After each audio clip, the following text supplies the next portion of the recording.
Okay, my people, now welcome back to my channel. How una dey? I hope una dey fine. How everything? I hope everything dey fine with una. For me, as una dey see, I dey fine. I thank God for everything. My people, I don't come back again with another news, another ogbonge one. We be say, if you see this one, my people, it go chocolize you. Everywhere don't read, my people. I say only me one not go see this video.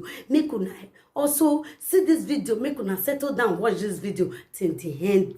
I beg my people also, if you never subscribe to this channel, what do you they wait for? As you they subscribe, you could see more video like this one. Okay, my people, I beg, make una subscribe, like and share. For this junction, I go to leave una, make una watch the video, and I go also see you now for the next one. Okay, my people, see you all, stay blessed. Stay cool, and I love you all, and bye-bye. So this message direct to Lolo. Why is it direct to Lolo is this? Should I use my vernacular to knock it the way I want to say? Or may I use my broken English to knock on? Or may I use my do still knock this topic the way we say the I be which one?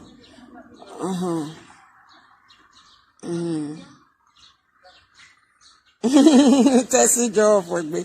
So I think what I want use whether na broken na worries lanso or na correct English. Yeah, I couldn't know the correct English go as a boy. Yeah, even what think a coca cono was so me the reason why I want to talk to Lolo is this. It's because of the way you used to bring children out on social media. The way maybe, for example, somebody offend you. Instead of you, Lolo, I will talk to you today because I don't like the way you carry things sometimes. Instead of you talk to that same person that wronged you, you go extraordinary and okay, I should use Benny. Okay, what's it? When you do so we are doing work. Emi no see any ana go a lolo go ru dem we a lolo my woman me down one day me what home me no ji Lolo I've never wronged me once. I have never wronged Lolo once since I am on social network. My boy my back people and me ma be thinking we my boy have back people but what me matter who time no suppose no ya always Bible says say the truth and the truth shall set you free. Wa me matter who time no support no ya the reason in that we message to Lolo we the na or a way o maga we Lolo ni the way no ya ye mo no ya vie pichi vi aladian no oni meru doni me anago Lolo gon that no all my vie pichi aladian of your picture ogun aladian all my vie picture ogun aladian of your picture ma be aladian en rudoni me anado go Lolo gon because emi ne Lolo uni emi no buy. I must say my mind to you, Lolo. You know for the bottom of your heart I love you so much.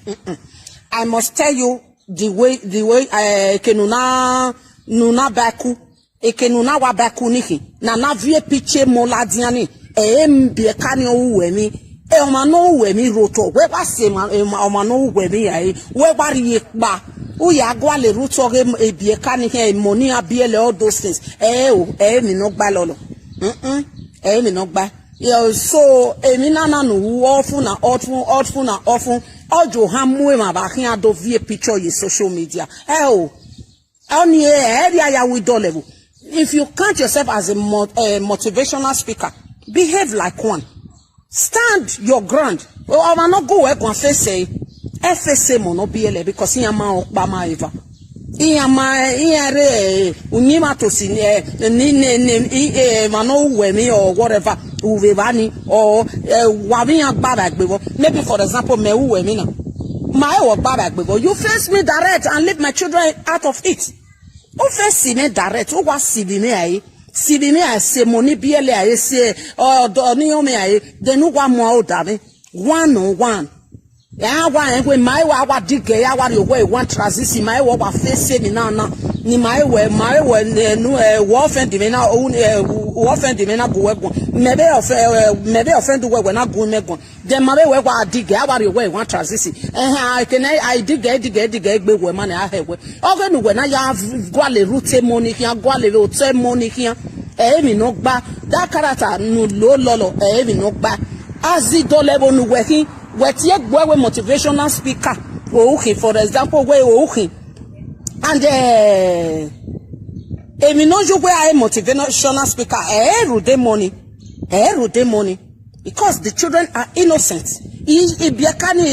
innocent yakin ma no we mi ma no wrong we ma no fiu pegwe ma no we anything ko wa be no wa be ni betalo na wa think we ebe ko sa we ni ga zo we giata it's less for na wa it's none of my business.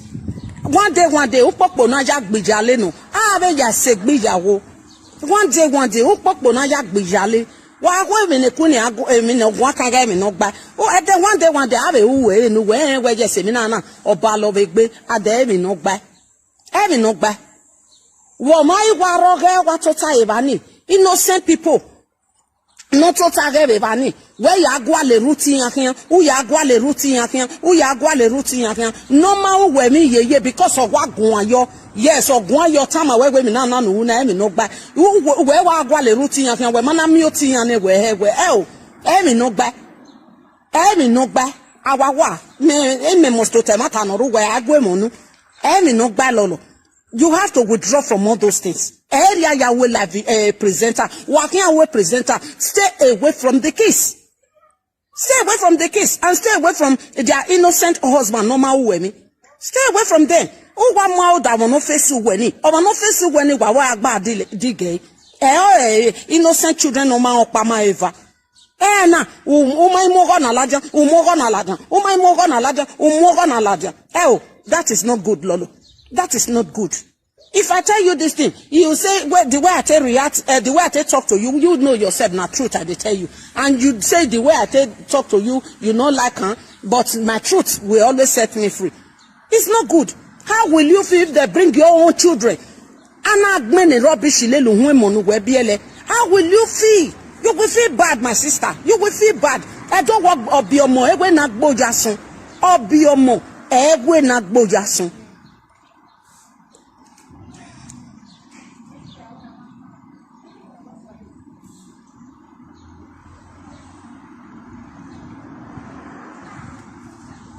I beg you, don't do. I don't want to talk to that, to go that side. All the comments you want to write there, I will not watch it. When I get comments, you are going. You get comments. In my like the way when the lolo ya mu mi gbeso. I'm not facing where what facing. Oh, the more you wrong you were facing me. I'm not a man when no one getting. You got wrong you what facing me because I will never zo wegi. What you did, do where you bully me say kavashan. It's none of my business. And if they don't answer where lolo wago ya bully me because he came at my way when I do ide me wek be yoni. He wek be ya be bully nini. Allah was my darling. Mata no women or wareme tata. And whenever you want to react on any issue, make sure you leave the children out of it. Leave the children out of it because they are innocent of what you people are doing on social media. They are innocent. Well, the money niya, when for example, maybe I have money wa viola for example, no wa viola. What damage image? Email give you what damage? Gbe wa wo me. Be na hu emi na. Wa ya ni total ye ba ni wa no reme na wa no be gi me na. Ehue mo wa na be no wa ya vie picture ade ekpeti uge he. Ehue mo wa be no wa ya vie picture la dia he.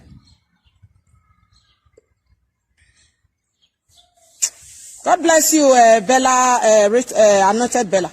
Now the truth. Ehue mo wa be no wa vie picture la dia he. Eri la video kajia, eri social media kajia.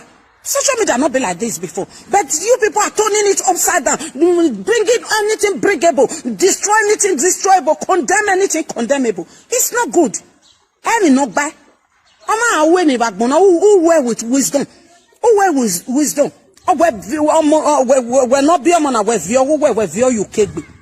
I see you, adorable Juliet or Moru Yokiri off work, but what said that be. You understand? Where you can't be. And when we from Pabevania, and they with your Morgan Mabe, La Jambuli or Mabe. Cow, because now cow, now forgiver, now it is very bad. It is very bad. You know, yes, from the bottom of my heart, I love you so much. But this thing you are doing is not good. It's not good. I have to tell you what I feel about those things. Emma, Tama, when I'm marketing, see your bobo, my darling sister Lolo. See your bobo.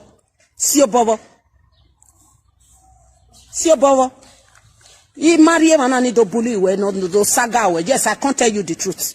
See your bobo. You man do support anybody, and anybody should not get me wrong on this very live video. Don't get me wrong. I am not supporting anybody, but the truth have to be said. Why we have a message? I am not supporting anybody. Each and every one day, you guys are my friend, not my enemy. But when the truth, I am not supporting ni you ni anybody. But if truth they the matter, you just not can wait with it. He support and the man give me way medoru doma ani ki expect you. It is how I feel about the way you are doing it. Omoro pare wa ni the live video not aware rudin me na do abuli we esunu. And if you don't now use another person, now just another person still they the same issue. The same thing wa we do ta. I do ta. When was so we ba no hago wa gon wa mi opa but we me ti go e mata. Because even me feel me watamu we na. You always, what you are doing is not good. Withdraw from all those things. Rule down what ije more webekin. Obi omo ewe na gbo yasin. Where can I tell you where you cake be na at the end of the day, where do abuli or ma do have you a meme ave yaladen. If it is any other thing, you know me better. It cannot take bad degbe. I make sure we just a matter now. I stand ground here. Ni me sure go further no ya bully or whatever. No. But no ore monarchy. Eme mona viola diana e me die gesu we balolo. Eme mona wa viola diana or e mona viola diana or ado agbene mi le lunwe ado ya go to any let area ya we live video. That is not how they do live video, for God's sake. Area ya we live video. A live video when you call yourself motivational speaker. Ni age me so bese gie. Boy can we can e mo no aya gwale root e hin ya dig button of who go to the extra mile no aya vie mo no abiele no total be bani do ya vie ladian.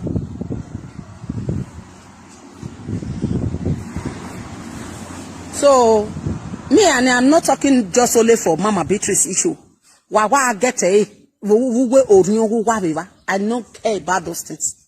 In market. Wa ya ebe lolo pase. Wa ya no ridue. No rivie mon la diane. No avie mon niviere sofa nye baby. Lolo pa.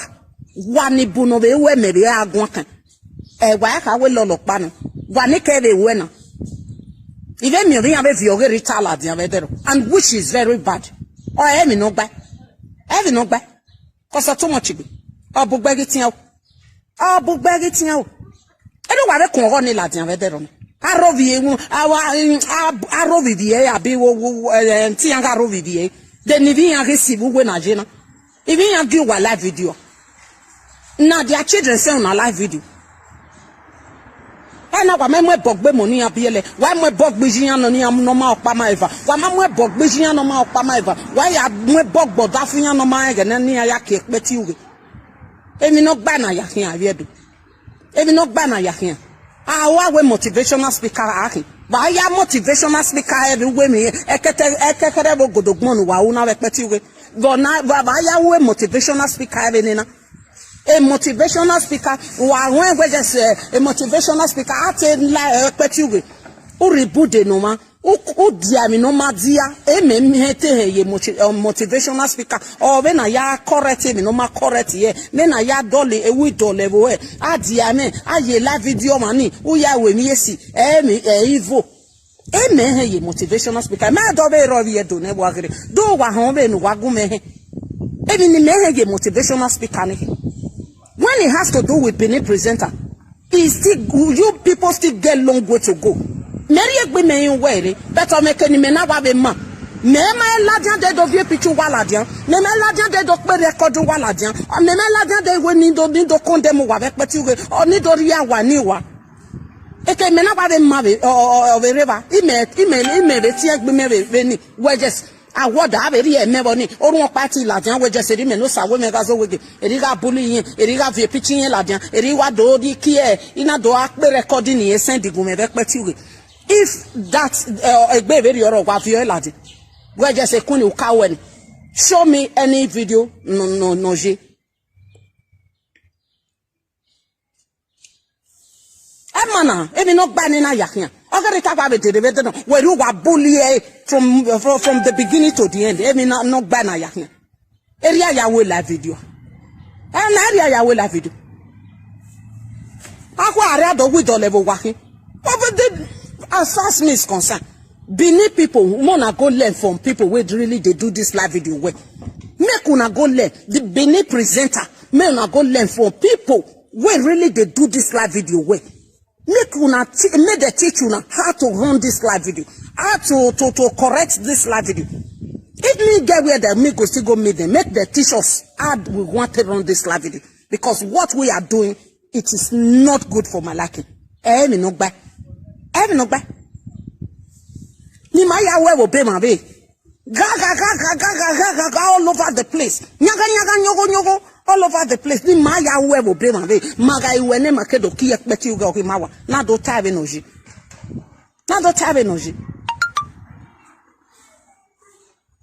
Tia bono no la.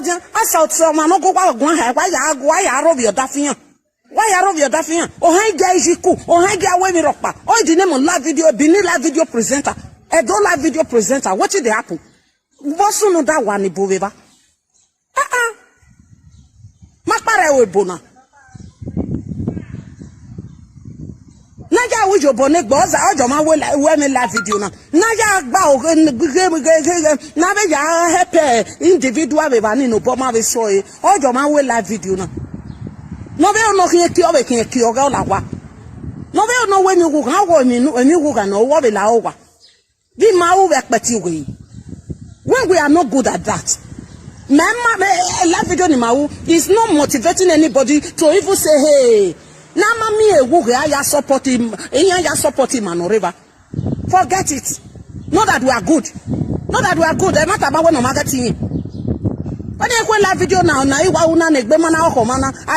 Is it that I don't like peti go do make copy. And make copy for ne. I do mu dia na do we mi ati.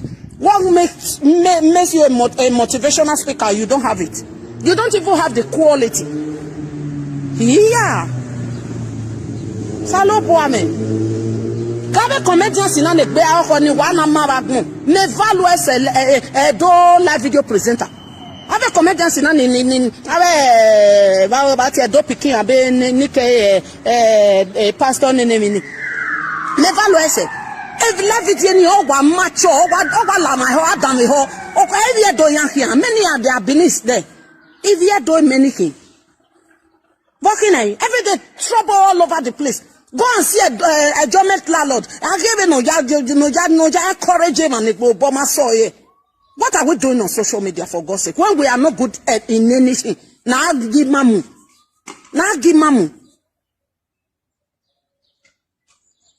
What am I mean? Dem no do si we na jina. Dem ne mo si we na jina. Mo not let me know. Because if you do evil something and you write evil something on this live video, then when I get my kunita, I got bully over you. How will you feel? Oh, you must no, because of my comment your live video, whereby you have a war there, say kakanti, you do via picture, do via picture, is that good? Even not banning here. I'm not that we marriage. We have a picture no man we marriage. We here Latin. Oh no, now one a picture in your pack. Why we in your pack?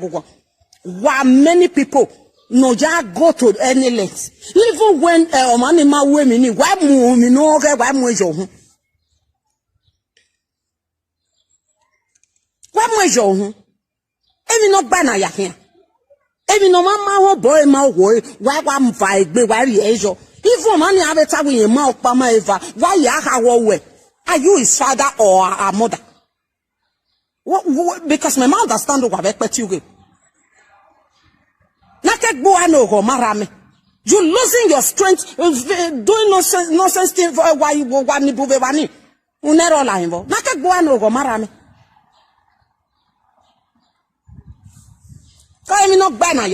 Every day trouble here and there. It's all over the place. I can't go and go marame. No, whatever we make live video. He never said one day. Make a do people on social media that do him presenter. Let them even get one day for without no saga. You know they. Let the presenters with their social media. Make they just still get one day. Say this day now we not do saga. May we still get peace. You know the social media. You know they. But when you tell them the truth, they will come at a message to OSAWENIZUWEGIE. Do you think I care about those things? I don't care about those things. I don't want anybody to comment on this video. Or wagalaki. Wabelatia wabuni OSAWENIZUWEGIE. Ya seke no say because in winu wano. In winu wano. And men de dimu another do gu wagu away wagu bully me. Oh na. Only men over agano pe. Imi owe. Oh how wa bully me ya say 100 years. Imi owe. Megi day. Mene kente gbe megi dami ho. Megi gen AI mene wata loko begedi. Ema tama we no marketing. Every day trouble. Iya. If una fear no the let person invite una say presenter na we okpa mayakin they are invited be girl maybe adionona wa hu wa mama mi okpata rewo hu wa jeki wa mama mi dere hu wa mosmi mi dere presenter hu wa mosmi mi dere Bare bata no magba yo we go ma de okay. Bare panty no yo ye kun go ma de okay. Bare makeup no makeup go ma de okay. Bare gbale to no gba lo go ma de okay. Bare necklace no ye nya go ma de okay. Iya wa must be mi okpariere na. O wa must me mi okpariere la de wo wikuni. O ha ige invite wa we wa do wa the occasion. O ha ige invite wa. All over the place. Trouble. Quarrel. Nyogo. Wakbare webona. Wakbare webona. Yeah. Agunu azo no anwani. If you get your maths, wabo mani gba face gbowa. Unu wa gele oga de na mu anu wa gbele gbowa wa. Oga de na mu ba gban se ni. Wa gele mewon. Wa mewon. I be me go when me ajena. Say you rich David. What say money wo ni abiele ai e mo mama ni asi you wagbe. What say money abiele ai e mo mama ni asi you wagbe. O ma daga enia e follow e wa ne presenter o remote egbu wa peti we. E o na not the presenter the remote yourself. Na followers on the remote una. Viewers na the remote una. Commenters na the remote una. Now the carry on go different left and right. Then Lolo na so OSAWENIZUWEGIE just the insult you since so. Monica na so OSAWENIZUWEGIE just the insult you since so. Umenwa na so OSAWENIZUWEGIE just the insult you since so. Rita na so OSAWENIZUWEGIE followers or remote wa. I never see live video presenter wa go egon we na any video egbe we sunu na. Almost ki expect you go dogun. Almost ki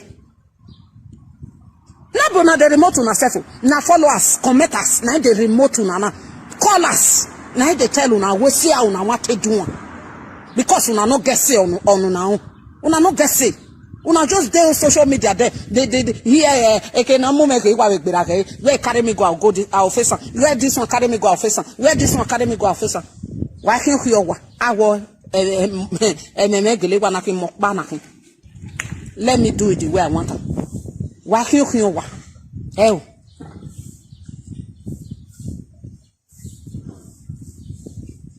Of course, now then they remote. Wa hiyo wa. All the time. aga tema tama wa o wi jimi wo guto na mata o debo no na to na mata au wa ya e monu wa viola diana aga wa ya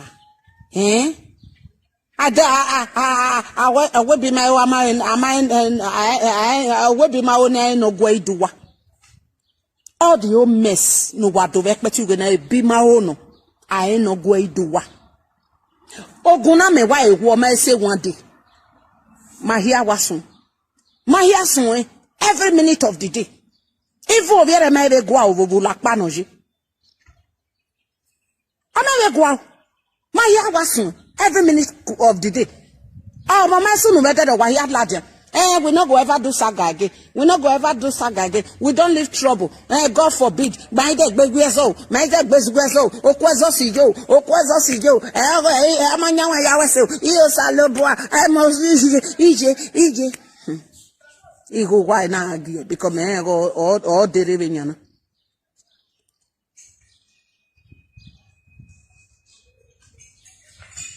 Where him winana. Emo yana vioto. Emo ya na vioto ibie ka ya no wage bully na webe ge jebo e there no wa be bully ni na amo eye YouTube amo eye no na amo eye na can you imagine that means why take you face egbowa e me ro wa no kerio e me aro wa no who do you something do and the thing who face the person who mess you up mess the person up but not to go to any go far to go and bully the children, to go and bully the innocent kids out there. Emi no gba na yaknya, ibi do na work. Ela video presenter no ma mo ge boy okonpa.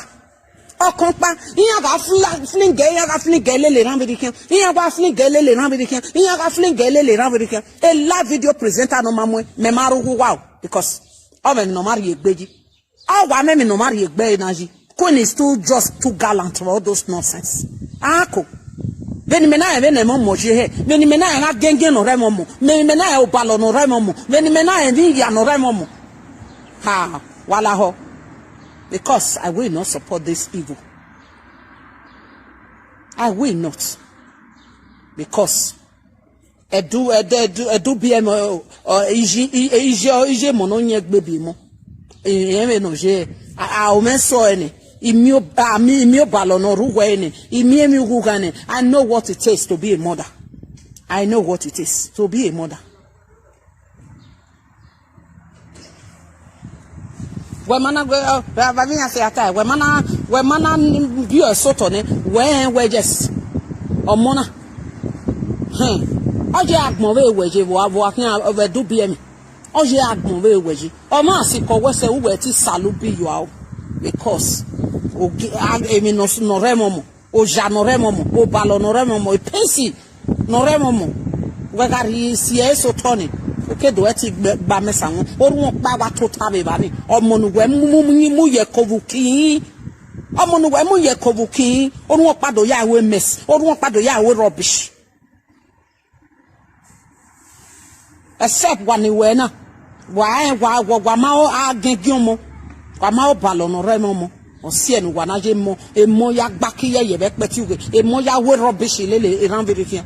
You people have to stop. Enough of all those nonsense what they do for social media. You people have to stop and stay away from the children. Because then what they do kina ima make sure we ma dey by no really what they be more larger and make sure what bully or man ya said let this one be the first and the last. Anybody want know that be more innocent people near BLA, not that be larger. He make sure we just every presenter we are going to face that person and make sure I bring you to square zero. Why they be down? This one, let it go like this. Better no man know that be picture more. In a presenter, when I be pitching ladiane here, you are going to wait for the rot. Anybody know that be you that presenter. But next time, no what they be one because I'm gonna put a stop here now. It will continue. I'm gonna put a stop. it will continue. Because of Bugbe. We marriage for one of your picture in social media. Hey, enemy. It isn't a big man. This isn't a big man. They want marry. That isn't a this one. They want marry. That isn't a this one. They want marry. They say that this one here. Salubua. Emi jo mama Zedekia. Oh, where I gonna get on my way. Get crossed in Syria. You get blue down with me. Jo mama Zedeki. Toto po yo mi jo Zedeki. Mi no iri akini. Omego. Mi jo Zedeki. Why not damn a rubbish lily having here? Why monarchy kela then why sware rely one chance?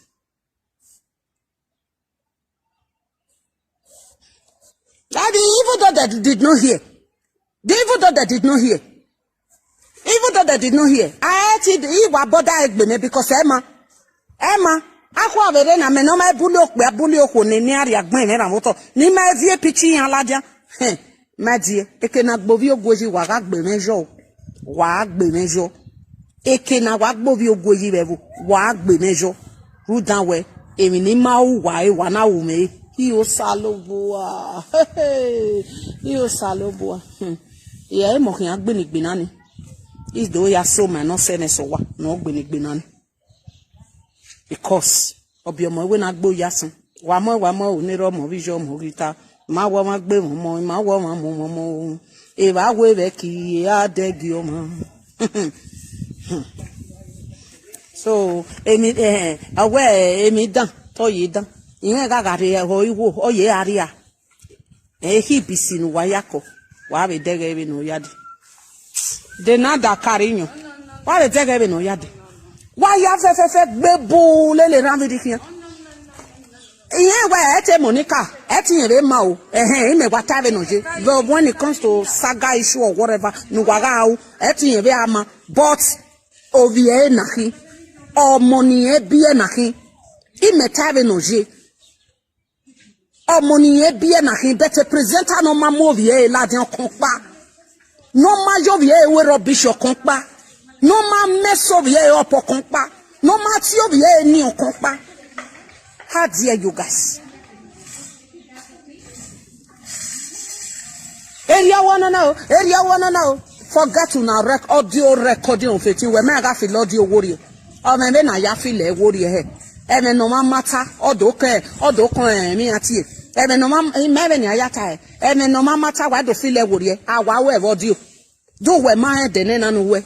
A voice of me. No man kwa me vado we voice no. They change voice. Do my the change voice. And this audio is out. Papa well audio is out. This one audio is out. Not audio is out. Yeah, why dear kwa? Uwe okbe na biba be.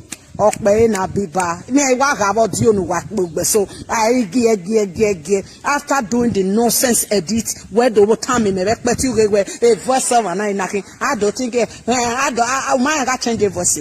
I watch change the voice of man. Oh, my way always voice in it. Then I don't woo no. I can do any now. Okay. Where man bow koto, who like one chance, where wow woman, you know. Where I yati, where you do, only I got you with him, where one we are nine, there you were. Oh, no, must see a collas, you know, ya dig a route, my baby. I came no masun, why wasn't? Amy no masun, why so? I'm gonna view voice wala dane ma show waro no wa bring you ma to sin wa we peti we aga we mo no wa biele ya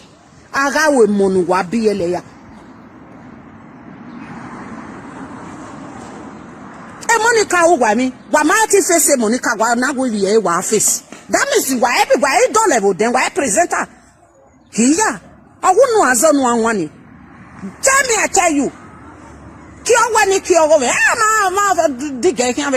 but not children aspects. Why face Monica? A Monica why me why they face Monica? Why can't man not be you? Okay. Let's supportive. That is the truth.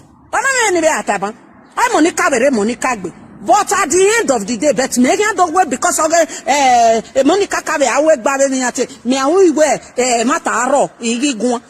Iyo sai wa be tave no ji o money no wa viola den Even self ye mana tie bono wa money must just so wa kono no wa dia wa hia ni do ekini hia wa hia wa no ke mani no ni abeda be viola diana ke ya. It is very bad. Me picture of a mama Beatrice wo we na I was so love. I no ke have cast zoom at the picture no guys e mom mo sesa how many mu be can you will be you know which I we boy yanje abe in Nigeria yanje they are true love e money mo segbe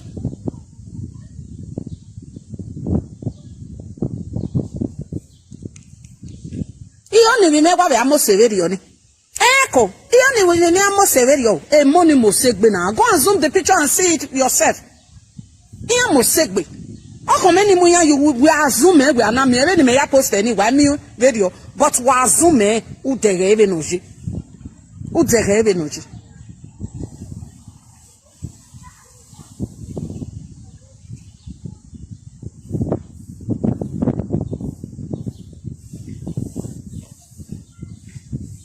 Baba beti owone Lolo grateful may I tell you Monique Melissa Ayo did not do me anything. Mabeni ayata. Beni mejena. Ama ata we mema. Igele wa we ni ate yaka we mema ni. Egeni me na we se. Nema no take unu ni tajo yani. Lolo yari message nana. Egeni ema ata we Lolo no good. Me Lolo I no good. Megeni me do ya mudia sese we. Unutunita we me money ado de gbeta weregbe emi ni ate mi no ma de okay ni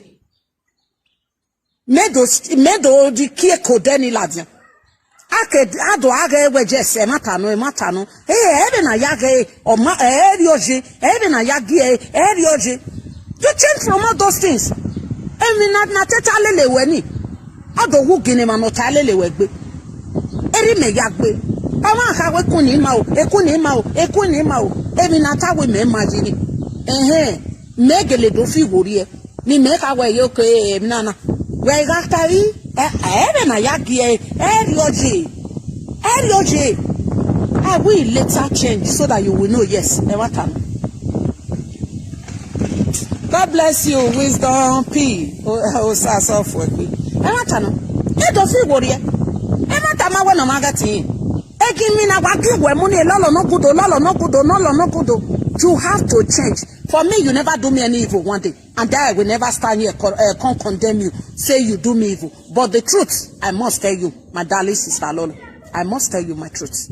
Me may offend you with they may offend you with they. But a matter no one have no.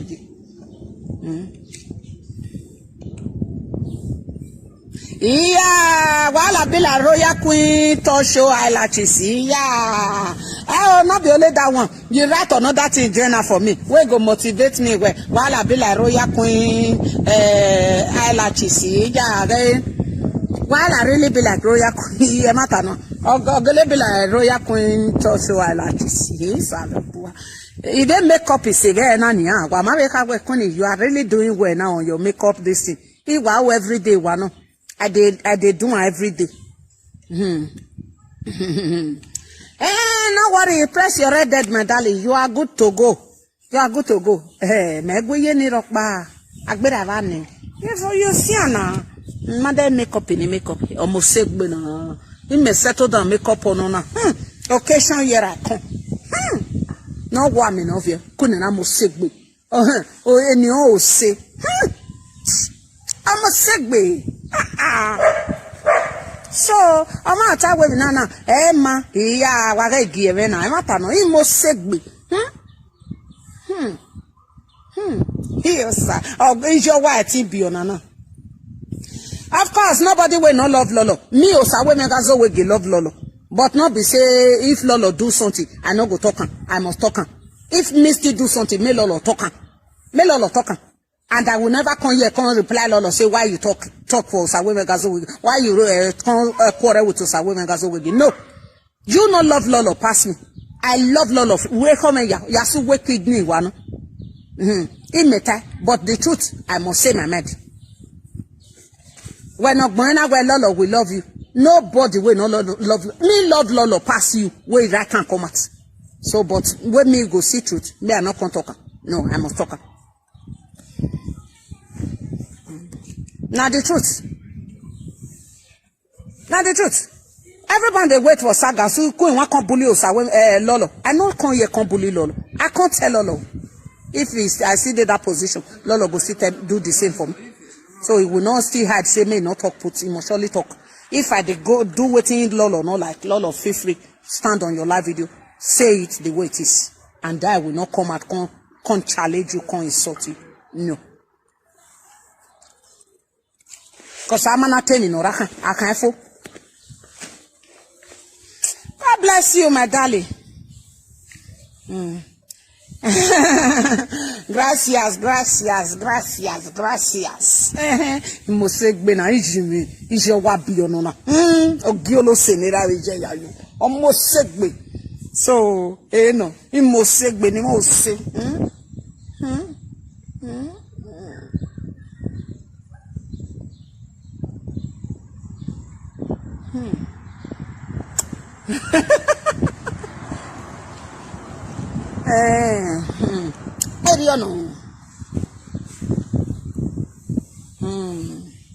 So now be that.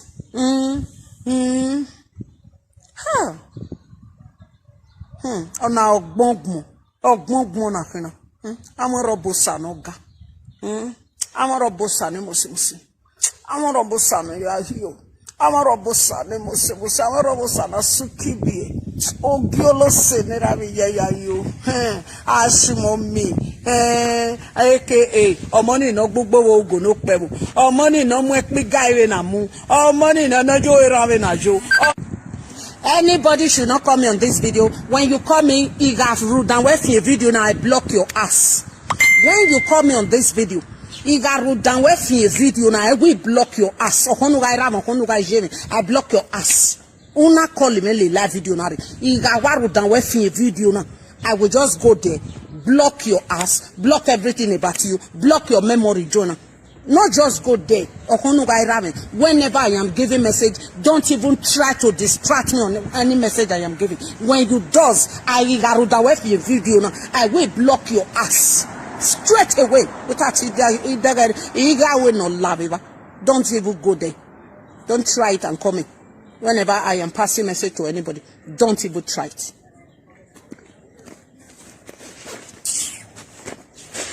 Now the truth. I always talk my own. I know they look at your face. When I am doing something meaningful, what you cannot do, OSAWENIZUWEGIE is addressing it. And you want to come and distract me on my video. When I use my vaccination called this video, I will block your ass, block your memory, block everything about you. I will even block your success, Jonah, if you don't mind. No, you go there. I know they look at your face and I fear no bagger. When I want to give the message I want to do, don't even go there. I when I baby gusana na nyisi. Oh, we are not do where I know. Hey, nobody get joy. Well, the way not they do for social media.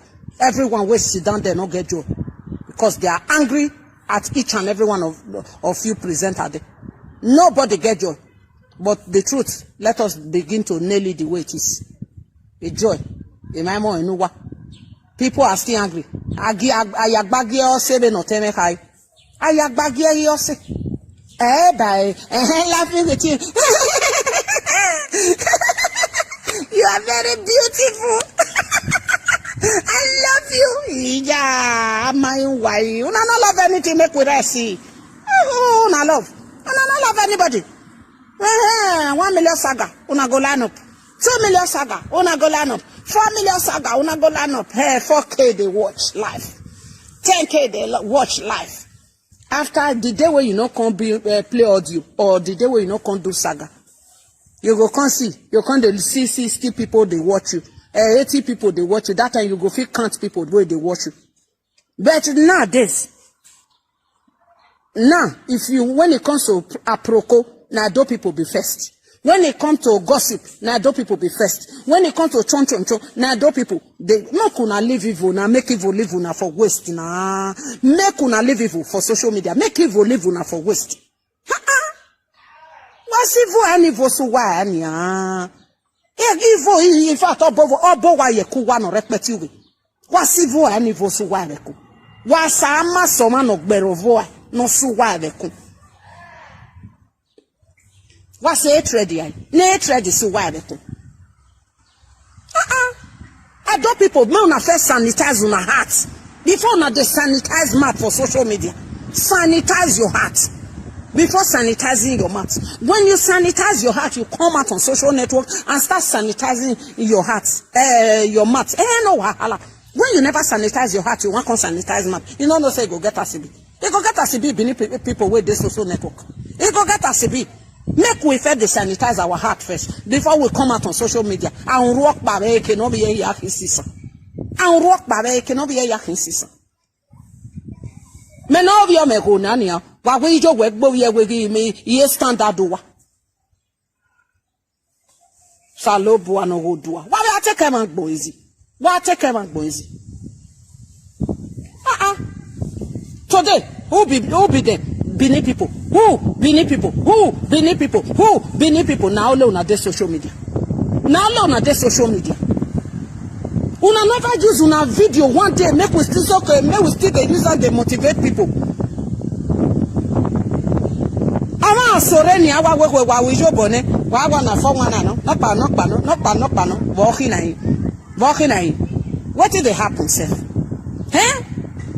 Why make noise, Upagolo no talk yama. What was so said? Even so, on your son have a lucky if you London severi on it.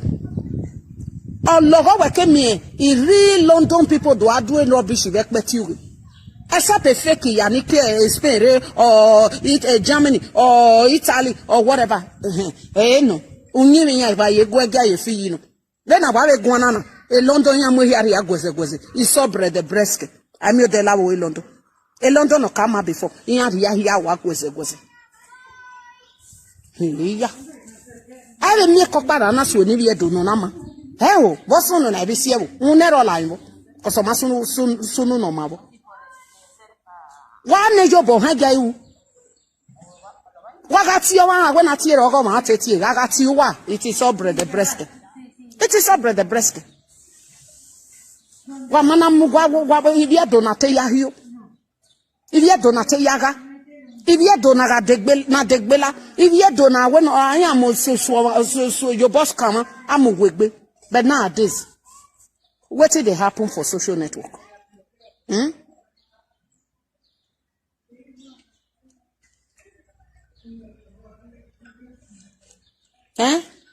What did they happen for social network? When I tear over my tete again, what if you do again? I saw bread the breast. When I tear a door catty, but again, when I tear it, may I do tell my tabana where a door is now out of 100 beneath a door with their social media. Now they talk out of a door people with their social media, and they not get award where they want carry because now 10 over 100 now they be the 90 give it to the one with the Africa. The one where they this Europe because naive they build us on autonomy. Naive they build us on autonomy. Yeah. Salo voame wanida. Matano. Bini people, I walk here. Agawe natire, agavatie. Agwe natire vagmo, agamatie. Ei nativie dove o. E dove ni moseve. Ivie do ni rekpeti uge. Iya jivie do yakin wome ogule ma koken. Iya jivie do yakin wome na damege. Iya jivie do yakin seke nu odo. Iya jivie do no te yare do tuti ya. Iya yakin wadoge. Iya yakin wadoge. And ya wu nyima tosinane. I ga na ari Nigeria. Aga babegbe na do gbe mi yohun. Aga babegbe na do wono na. Aga babegbe na do swaba ko ele suwe mi ati e yohun. Salo boame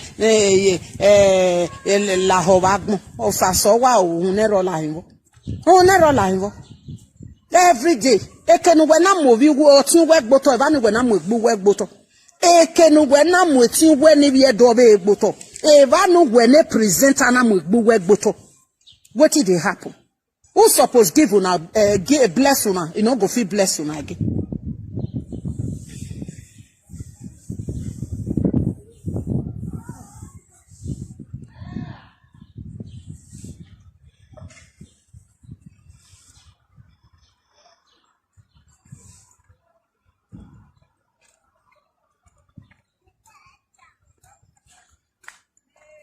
Una too they like attacking people all over the place.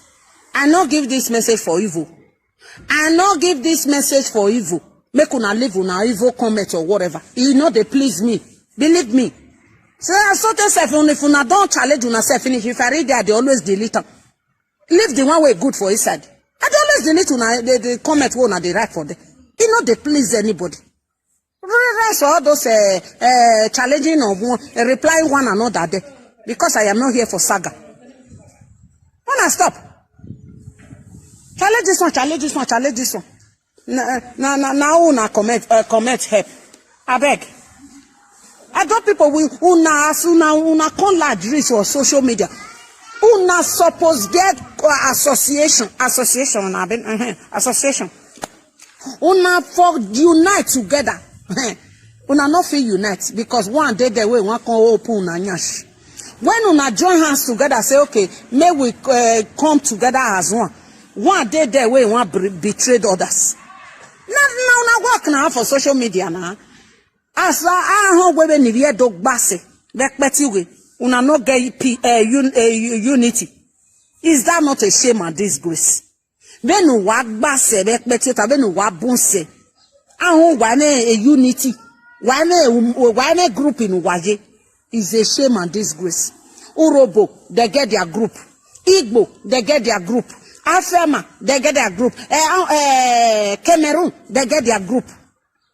Yoruba, they get their group. When it comes to Benin, where their group they? This one want to say na me no pass. This one want to say na me no pass. This one want to say na me do a pass. This one want to say na me do the live video pass. Oh, come. Where the unity there for Benin presenter body? Where the unity there? Now the unity of recording, now you want contact. Or they now been at the unity of turning the words upside down for each and every one. Then now I want talk. Where unity there una mug of una way they social media.